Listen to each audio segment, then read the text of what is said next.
अस्सलाम वालेकुम, welcome back to my channel. कैसे हैं आप सब? अल्हम्दुलिल्लाह मैं भी ठीक हूँ। ये शब बारात की वीडियो है और ये मैंने पहले ही बना के रखी हुई थी, पर मुझे पोस्ट करने का टाइम नहीं मिला, तो मैं आज पोस्ट कर रही हूँ। सबसे पहले हम लोग रवई का हलवा बनाते हैं और क्योंकि इबादत करनी होती है सबको ना, तो ज़्यादा शूट वूट नहीं किया है मैंने। बस एक छोटी सी क्लिप बनाई थी वीडियो आप लोगों के साथ शेयर करने के लिए। तो ये देखें, आप सबको अस्सलाम वालेकुम रहमतुल्लाहि व बरकातुहू। आज की ये मुबारक रात शब बारात रहमत, मग़फ़िरत और दुआओं की रात होती है। इस पाक रात में जब घरों में मीठी सी खुशबू फैलती है तो रौनक लग जाती है।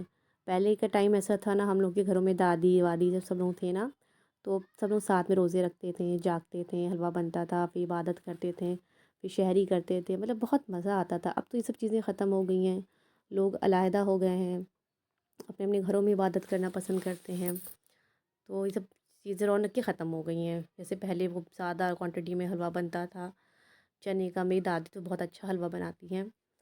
और अब लोगों में इबादत भी ख़त्म हो गई है और लोग मेहनत नहीं करना चाहते, बहुत काहिल हो गए हैं। औरतें तो कुछ ज़्यादा ही हो गई हैं पहले तो, क्योंकि चने का हलवा बनाने में बहुत मेहनत लगती है।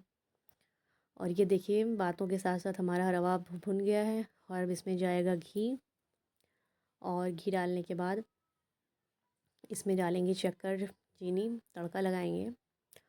और फिर मैं सोचती हूँ कि अगर हम लोग किसी प्लेटफॉर्म पे जुड़ रहे हैं और वहाँ से कुछ दीन भी, अगर अल्लाह हमें ये चीज़ दे रहा है तो हमें वहाँ से दीन भी फैलाना चाहिए। जिन लोगों को नहीं पता है इस रात के बारे में, इबादतों के बारे में, क्योंकि हम लोग के साथ ना हर वक्त हर लम्हा हम लोग गुनाहों से घिरे हुए हैं। ज़रूरी नहीं कि हाँ वो बड़े बड़े गुनाह हैं, एक अपने टाइम को वेस्ट कर रहे हैं, क्योंकि मौत बरहक है, आनी है, तो वो आएगी। वो उसको हम लोग झुठला नहीं सकते हैं, ठीक है। तो इसलिए अपना टाइम इबादतों में गुजारें, खाना बना रहे हों और या कुछ काम कर रहे हों तो अपनी ज़बान पर इस्तग़फ़ार है और हस्बुनल्लाहु व निअमल वकील, कुछ कलमात ऐसे हों जो बहुत हल्के फुल्के से हों, उनको पढ़ते रहना चाहिए अपनी इबादतों को। क्योंकि नमाज़ें भी छूटती हैं, ऐसा नहीं कि मैं बहुत पंजवक्ता नमाज़ी हूँ या मेरी नमाज़ें नहीं छूटती हैं, छूटती हैं। क्योंकि शैतान ने कहा है कि मैं बहकाऊँगा उम्मत को। तो समझ लीजिए हम लोगों के नफ्स बहुत कमज़ोर हैं, सहाबाओं वाले नहीं हैं, हम लोग बहक जाते हैं और मोबाइल में सारा टाइम स्क्रॉल करते, रील्स स्क्रॉल करते ख़त्म कर देते हैं। और ये सब चीज़ें हैं ना, तो अपनी इबादतों को जब ये सब मौका मिले ना, कोई शब बारात हो, कोई रोज़ा हो, हजारी का रोज़ा हो, ये सब चीज़ें रख लेनी चाहिए। नफली चीज़ें हैं ये सब, क्योंकि हम लोग एक्स्ट्रा तो नफिल नमाज़ें नहीं पढ़ते हैं, अपने लिए तो बिल्कुल नहीं पढ़ते हैं। यहाँ तक कि हम लोग फ़र्ज़ नमाज़ों भी करते हैं, फ़र्ज़ पढ़ लिया, सुन्नत पढ़ लिया, नफिल छोड़ देते हैं, क्योंकि नफिल अपने लिए होती है, फ़र्ज़ अल्लाह के लिए होती है और सुन्नत नबी नबी के रसूल पाक सल्लल्लाहु अलैहि वसल्लम के लिए होती है। तो प्लीज़ अपनी इबादतों को बढ़ा दें, क्योंकि आने वाला ज़माना, आने वाला टाइम बहुत ही टेक्नोलॉजी का है। ये सब चीज़ें मतलब बच्चों को, हमारे आने वाली पीढ़ियों को इस्लाम से दूर कर रही हैं।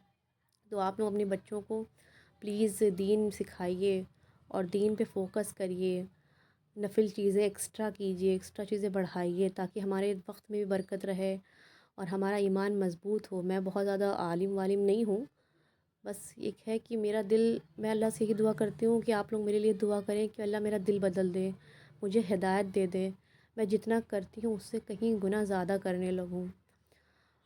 और फिर मिलते हैं नए ब्लॉग में, और आप लोग शब बारात में बहुत इबादत करिए और अपनी मग़फ़िरत करवाइए, अपने गुनाह माफ़ करवाइए और अपने आने वाले कल को और बेहतरीन बनाइए, अपनी इबादतों को बढ़ाइए।